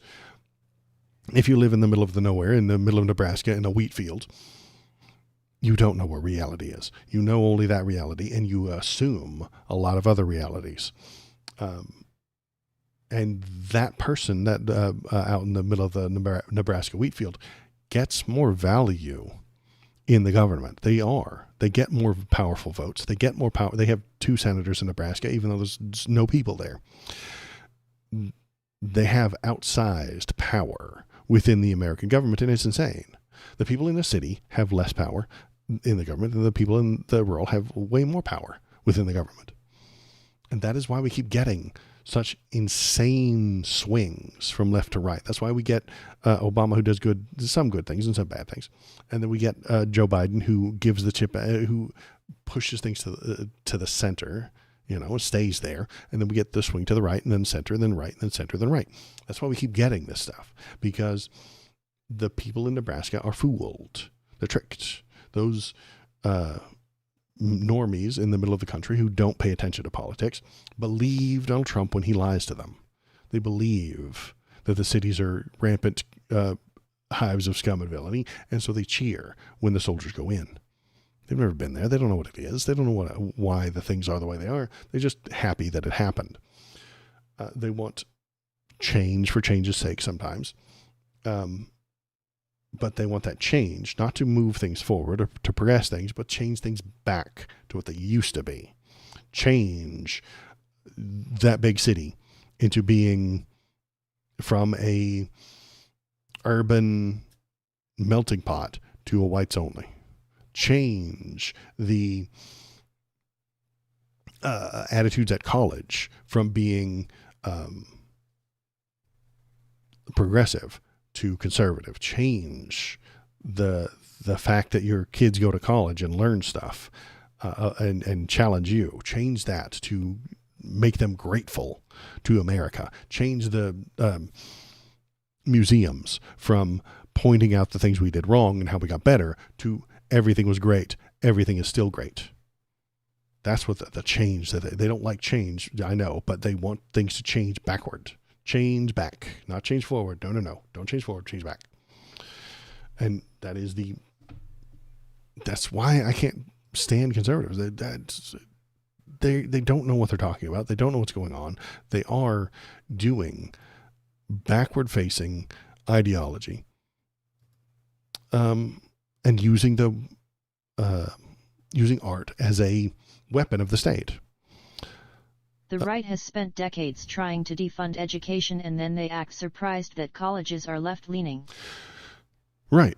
The more you know, the more you understand about what America was doing, and the more you can find the flaws. The more intelligent you are, the more you can find a flaw. You can find a better way. You can point out the inconsistencies. It's difficult to find the inconsistencies within America if you don't know what the history was. When you learn the history, you can find the problems. You can find what we did wrong. You can find the things that should be criticized. Criticism is a mechanism of intelligence. If you don't know anything, your criticism will be poor and based on nothing other than your imagination. It's hard to criticize a thing that you don't know. I have never read Moby Dick, so it's very hard for me to criticize it. I can say it's long. I can look at it and I can see that's a thick-ass book, but I can't criticize it literally. Not literally. Literaturally, is that a word? I can't criticize the prose of Moby Dick because I've never read it. If I were to read it, then I would be able to criticize it. So yeah, criticism is it comes after learning. And that's what happens. You learn about the country when you go to college. You learn what they've been hiding from you. Literarily, I think. Literarily, that's the word. That's a good word. I cannot criticize it literarily. That's a good word. I never went to college, so I don't know any good words. So yeah, I don't know all the nice words. So what was I thinking? Criticism comes after education, after learning, after knowing how a thing works. You can't criticize even after even physical things. Think about a car engine. Car engines, I don't know a damn thing about a car engine. I can't tell you how to make it better. I can't go to Dodge or Ford and look at their pop open one of the hoods and say, that should be over here, that should be over there. I can't do that unless I'm very well educated. Criticism can only be useful after education. And so they do not want criticism of America, which means you cannot have education about America. Do not educate the children about America. Do not tell them what happened. Do not let people know. Because then they will criticize. And if they criticize, I feel bad. Conservatives feel bad when you criticize America. It makes them feel icky. It makes them feel unhappy to be reminded that some people owned other people. They don't want you to talk about that. That happened in the past, and they're on board for it. But they don't want the guilt. They don't want your guilt. But Waldo, they pretended to read the Bible in church. That's the same as education. Absolutely it isn't. That's the education they like because it's feelings. It can't be quantified. That Bible, that religion cannot be quantified. That's based on vibes and feelings. If I feel like this guy committed a sin and we should shun him, we can. If I feel like Donald Trump committed a sin and we should take him back because he's a flawed man and that's okay and he's been forgiven by Jesus, then we can. If I feel like, let me see, well, who's a Democrat who cheated on? If I feel like Bill Clinton cheated on his wife and he is unforgivable and will burn in hell, then that's what's going to happen. If I feel like Donald Trump cheated on his wife and he's been forgiven by Jesus, then he has. You see, it's all vibes based. Religion is just a vibe. And the people who follow it are just vibing. They like the way it makes them feel, and they will. If they don't like the way it makes them feel, they'll find a different place to feel different things, and that's why it can't be trusted. It's not empirical; it is vibes based. So what was I thinking of? The Democrats cannot save you. They're not going to help us. Democrat consultants tell politicians to stop using terms like LGBTQIA and cisgender, because that's why they lost. According to them, that's why Kamala lost, is because she used terms. You see, the consultants run the DNC. They run the Democrats. They run the opposition to Donald Trump, and they don't care about you. They don't care what you do. They don't care what you say. They just want to make more money. They just need more money. The consultants don't need to win. No. They don't need to win. They don't need to get people elected. They need next year's paychecks. And the companies give the consultants money. The donors give the people money, and then they give that to the consultants. So they just need to find a way to keep that cash flowing. And this is how they've done it. This isn't going to win elections. This is going to keep cash flowing. If you ask this consulting firm, Democrats aren't popular because they compromise with Republicans to maintain their corporate interests. It's because they talk about the rights of the LGBTQ people and other minorities too much. Centrist think tank Third Way recently released a list of words it believes Democrat politicians should avoid referring to them as wildly out of touch social positions. The list includes even neutral community descriptors such as LGBTQIA and BIPOC. The effect of the language is to sound like the extreme divisive elitist and obfuscatory enforcers of wokeness. To please the few, we have alienated the many, especially on the cultural issues where our language sounds superior, haughty, or arrogant. This is nonsense. This is why they will never... This is what I'm talking about when I say Democrats want to stand still and not progress, not move to the left. They want to stand still, offend no one, make as much money as possible, and do nothing. They want to do nothing. And using words like LGBTQIA and BIPOC is progress. They don't want progress. They don't want to move forward. They don't want to do good things. They want to stand still. They want to never progress. Stand still and then complain when the right moves us to the right. And that's how we got to where we are, is because nobody's willing to stand up for what they actually think and believe and what they want to be the future. Progressives will tell you what they want the future to look like, and you're allowed to use any of these words that you want. Words on the list include privilege, triggering, othering, microaggression, holding space, body shaming, subverting norms, system of oppression, cultural appropriation, existential threat, the unhoused, food insecurity, housing insecurity, person who immigrated, birthing person, cisgender, dead naming, heteronormative, patriarchy, allyship, and incarcerated people. Stop saying these words if you want the middle of the country chuds to vote for you. I would suggest we educate the middle of the country chuds. Make them smarter, educate them properly, explain to them how progress helps them too, how moving forward will improve their lives. But we don't get to do that. We have to live in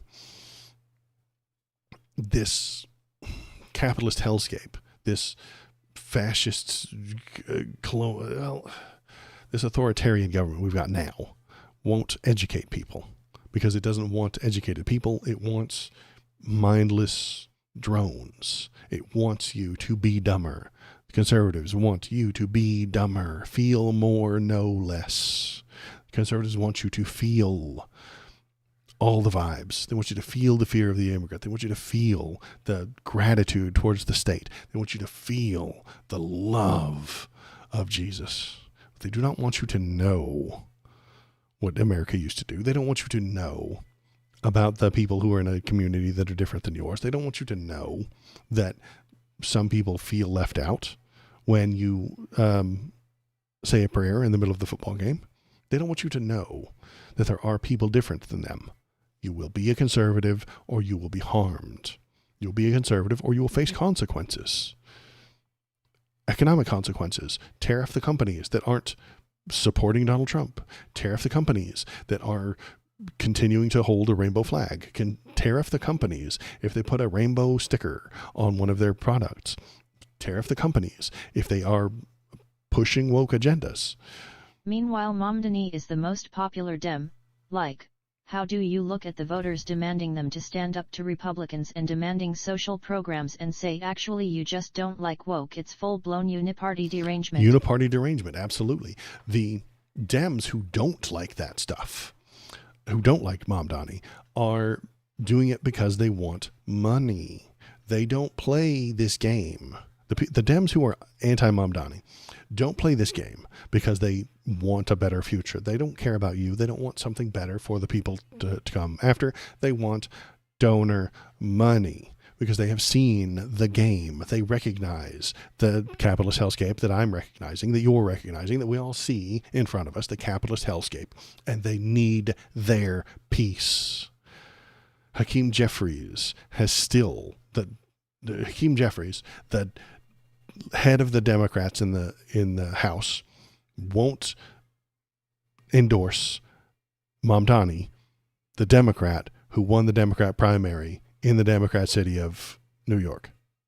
He won't do it. It's a weird thing for the Democrat leader to do. Why won't he do that? Because he will lose money. He won't get as many donors next time if he endorses Mamdani. He won't get as many donors if he says, yes, support that guy. He will get fewer donors. He will get fewer dollars. He's not in it to help you. Most Democrats aren't. They're in it to make money. The conservatives know this, and they are playing the same game. They are in it to make money and control the culture. The conservatives have two agendas: make money, control the culture, so that they can make more money, so that they can control the culture to make more money. Democrats are doing only the make money part. They don't want to control culture. They don't want to do anything. They want to stand completely still. They want to be plain and inoffensive so that no one can be upset with them. And that is the political landscape that we have. Sometimes you get a progressive like Mamdani. Sometimes you get progressive ideas and people like AOC and Bernie. Elizabeth Warren, to an extent, she has some progressive ideas, and they get shit on. They don't get support from the party if they move too far left. What's his name? Hakeem Jeffries is paid not to move left. Even if the voters are there, even if the people are demanding it, even if the people are begging him to move left, he is paid not to. And that's sad. I wish we could do better than that. Third Way insisted that it's not out of place. Third Way insisted that it is not out to police language, ban phrases, or create our own form of censorship, though its list is eerily similar to Donald Trump's list of banned words. His administration issued the guidance after he signed executive orders removing all references to DEI in the federal government, as well as mandating that the federal government deny the existence of trans people by recognizing only two sexes, despite the scientific and medical consensus that sex is a spectrum. So yeah, the federal government is denying the existence of certain classes of people because they hate them. They don't like them. And it's not going to get better by allowing them to get away with it. Holding hands with Liz Cheney is not going to make the people in the middle vote for you. Kamala proved it.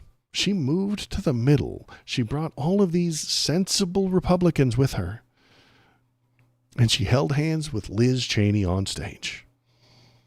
And she lost. Mamdani, on the other hand, is winning by moving to the left. Hakeem Jeffries, nobody knows your name. I know you because I watch the news all the day and you irritate me greatly. But more people know about Mamdani than you, Hakeem Jeffries, even though you're the Speaker of the House. He's not the Speaker of the House. He's the head of the House Democrats. No one is excited about you. Nobody cares about you because you won't do anything for them. Move to the left and you will become popular. Move to the left and the people will like you. Move to the left and you will get headlines. You will deserve those headlines. Move to the left and the people will notice. You'll become the evil thing that Donald Trump hates. And when the American people hate Donald Trump, they will come to you. But what do I know?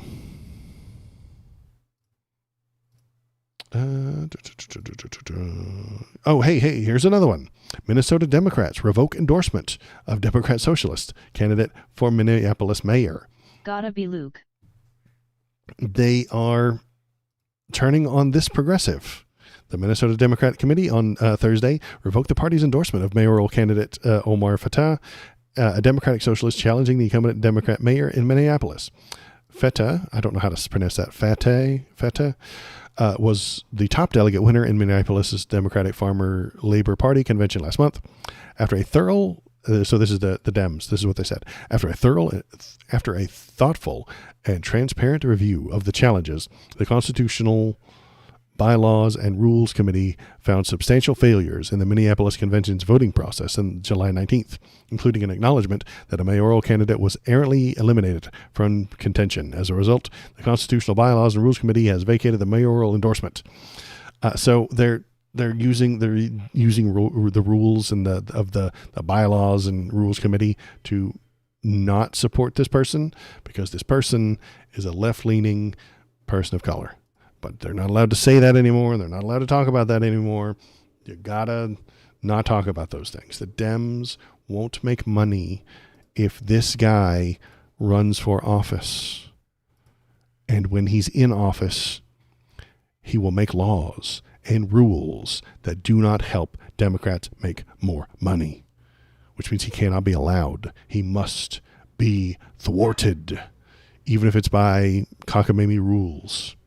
He must be stopped, or else next year's revenues will go down. Next year's revenues could suffer if this progressive person gets in charge and gives the people what they asked for. We can't give the people what they asked for with the government. They won't show up and they won't donate anymore. The companies will stop donating. And then the Democrats will have less money for consultants who tell us what to say. We'll have to think for ourselves. We'll have to determine what words we use. I don't have time for that. I'm the head of the Democrats in the House. I do not have time to determine what words I should use. I need a consultant to tell me what to say. It's insane. It really is. Politicians are no longer human beings. They're robots for making money. They just work for the money. Like, I recognize if you work a job for the money, that's fine. But, like, you're supposed to be leading, not following whatever the consultants tell you. Ugh. It's insane.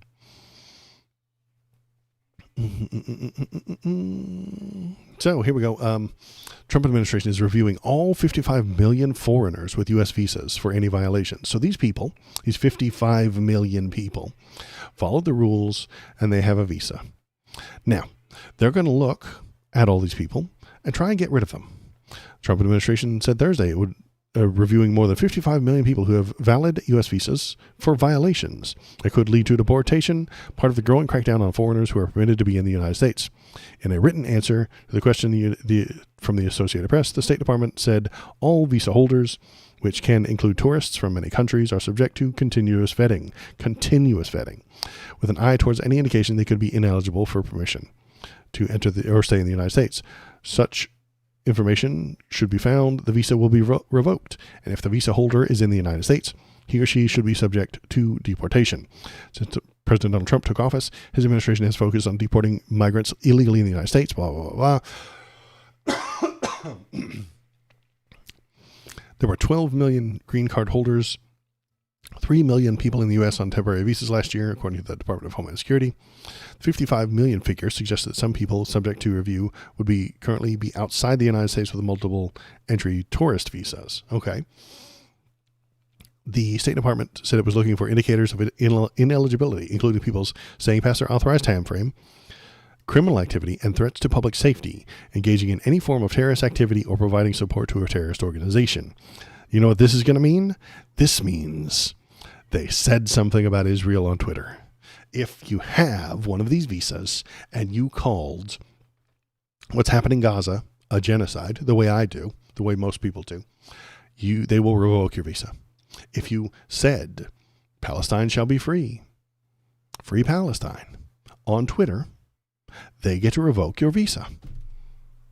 If you said anything on Facebook that the president doesn't like, they get to revoke your visa.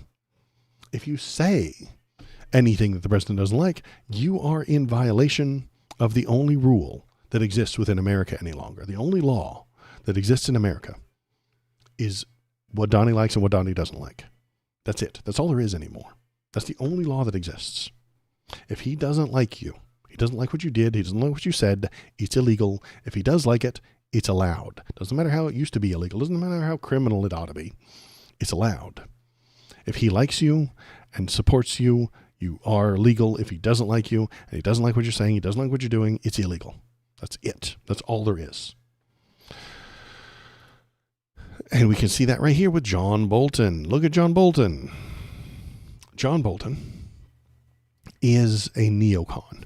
He is a hard right Republican warmonger. He's an old-fashioned neocon. He's a George Bush type. He's a George Bush Sr. type, where American power, American military, American exceptionalism, America number one. We should do whatever we want, to take whatever we want for ourselves. He's a very selfish kind of guy. But he got raided yesterday. He got raided by the FBI because he is a neocon rather than a Trump supporter. In just 1 week, the administration has targeted dozens of its perceived critics, leaving national security officials angry and afraid. FBI directors don't customarily announce raids in progress, but early this morning, Kash Patel celebrated the search of former National Security Advisor John Bolton's home as agents were rolling into his suburban Maryland driveway. No one's above the law, he says, except for Donald Trump. He wrote on X, agents are also executed a search warrant in Bolton's office in Washington, D.C. President Donald Trump later reported that he had learned about the raid on one of his most voluble critics from TV News, but he took the opportunity to call Bolton a lowlife and not a smart guy. Then he added, could be a very unpatriotic guy. We're going to find out. Is there a crime, or are they just doing this to find out? We're just investigating people. We're just raiding people's houses to find out if they're patriotic or not. It's fine. What could possibly go wrong with that kind of a sentence? The FBI's actions were hard not to read as payback for Bolton's years of criticism of the president, even as the facts that persuaded a judge to approve a search warrant remain unknown. That's the problem with politicized legal system. Even if an investigation is legitimate, it's easy to assume that its motives are corrupt. It's very easy for me to assume that they are corrupt because Donald Trump is the most corrupt human being to ever exist. He is the most corrupt president we've ever had. He is the worst human that America has ever produced. And because of that, when he does something, I doubt that it's real. I doubt that it's correct. I doubt that it is true. He lies so goddamn much that when he tells me that John Bolton has, what was the word? Secret files, when he has confidential material in his home, it makes me think that you are lying. Because, hey, guess who else had confidential files in his home? Donald Trump. He got brought up on charges for it. So I don't trust him when he says someone else has done that thing. It makes me doubt him. It makes me think that he is just making shit up, because he makes shit up every fucking day. If this was revenge, it wasn't an isolated act. As agents were still packing up boxes in Bolton's effects, the Washington Post reported that Defense Secretary Pete Hegseth had pushed out yet another senior military officer, firing Lieutenant General Jeffrey Cruz, director of the Defense Agency. Garage. Yeah, but Biden's garage. Defense DIA in June, its analysis delivered a preliminary assessment that U.S. bombers had caused relatively limited damage to the Iranian nuclear facilities. Remember that giant bomb we dropped on Iran? And then the military said, nah, man, they're going to be fine. They're just going to rebuild. That guy got fired. Why did he get fired? Because he told you an unpleasant truth. The truth tastes like shit, and bullshit is delicious. Donnie peddles bullshit. He peddles and feeds his little slot piggies all the bullshit they could ever imagine. If you are a fan of Donald Trump, you devour lots of bullshit, and you like it. That's what if a conservative sees this, if you support Donald Trump right now, you are drowning in bullshit, and you like it. That is the accusation I make against you. This person, a military official, put together a factual statement of what happened when we dropped the bomb on Iran. And he was fired for those facts because Donald Trump doesn't want facts. He doesn't like facts. He wants feelings. He wants to feel like America destroyed Iran's nuclear capabilities. It's not true, but he wants that narrative. He wants that idea permeating through the headlines. He needs that to happen. Or else his little slot piggies, his chuds in the middle of the country will stop appreciating him and look elsewhere for their Messiah. And he can't have that. So feed them constant bullshit. Never stop giving them more bullshit. Go after John Bolton. Go after this general for saying a true thing. Go after the cancel Rosie O'Donnell's citizenship. Fuck it. Who cares? Doesn't matter if it's legal. It's a stunt. It's fun. It makes the slot piggies cheer for him. It makes the conservatives happy. Do it. Doesn't matter if it's true. Doesn't matter if it's right. Doesn't matter if it's legal. Doesn't matter if it's based on facts or not. If it makes the conservatives feel good, do it. Do it.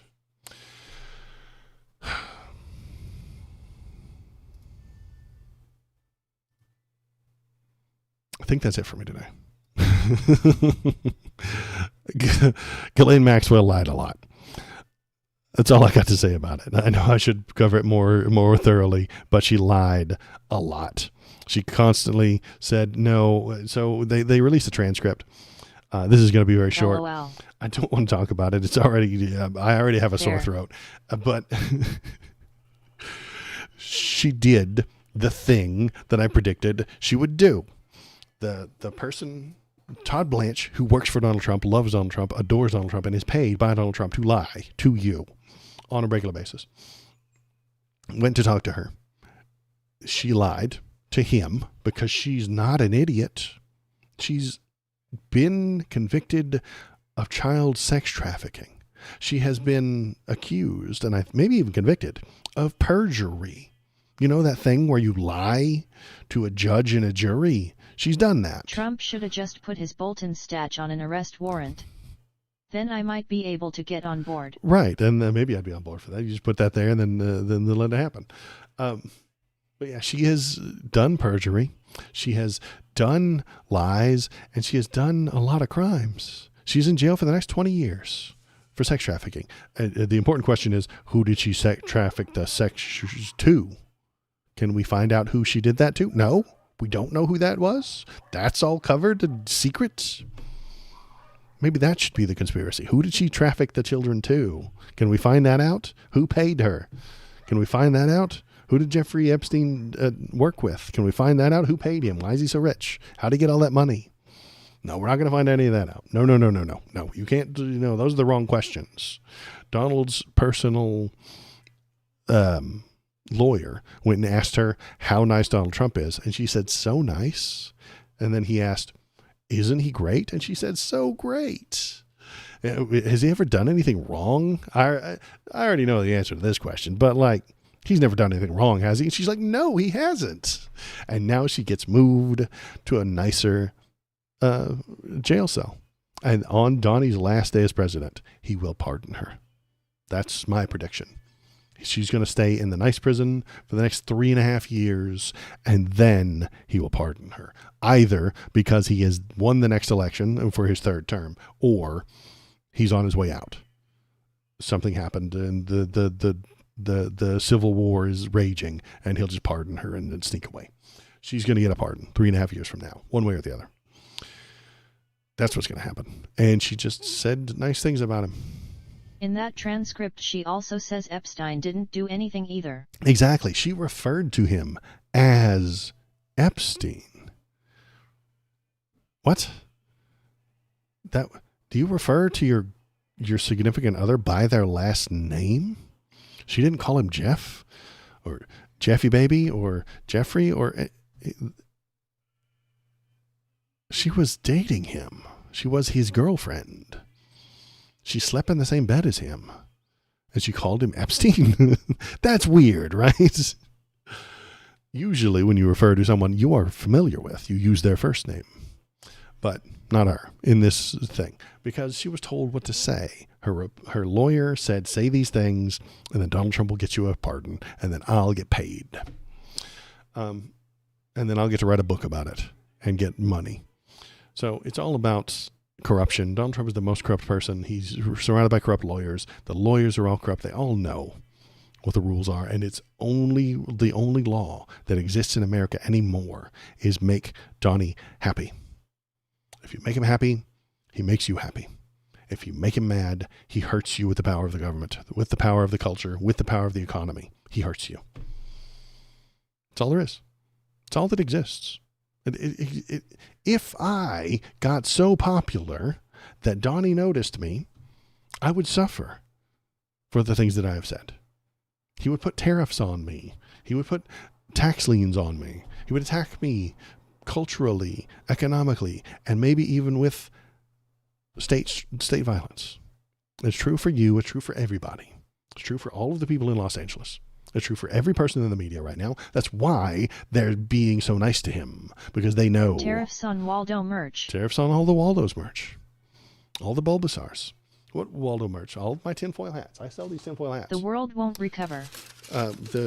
I sell these tinfoil hats, and I'm putting them out there. This is a legitimate made in America tinfoil hat, and you could buy your own. And and they're going to tariff that shit, and it's not, they're going to add taxes to it just politically, because I keep talking trash about Donald Trump, and maybe even the Gestapo kicks in my door and harms me, throws me into a gulag. Now, I'm probably so far down the list. There's a whole lot of people ahead of me on that list. Anybody that works at MSNBC, anybody that's a bigger streamer than me. Hassan is definitely on the list before I am. A lot of people on that list before me. But the fact that there is a list, the fact that this would not surprise you, would anybody be surprised if they started arresting newscasters? I don't think they would. And the newscasters wouldn't fight back. No, they don't want to be hurt. They're rich. They're powerful. They have shit to lose. Okay? They have vaunted careers. I think that's the right word. They have illustrious careers that they can't be besmirched. They can't miss a house payment. They've got their stock portfolio would take a hit if they were arrested for saying the true things that Donnie doesn't want to hear, so they won't do it. Which means it falls to us. It falls to us. Talk to somebody. That's my message for today. It's lunchtime. My throat hurts. I need to go and eat food. And you need to go talk to people. Tell somebody, even if it's online, that we're in an authoritarian country, and to come watch the Waldo stream. I will be back on Wednesday. Yeah, Wednesday. For more of this. If you liked this, you can go on over to the YouTube page and watch YouTube. The best bits of it. I take it, I trim it, and I turn it into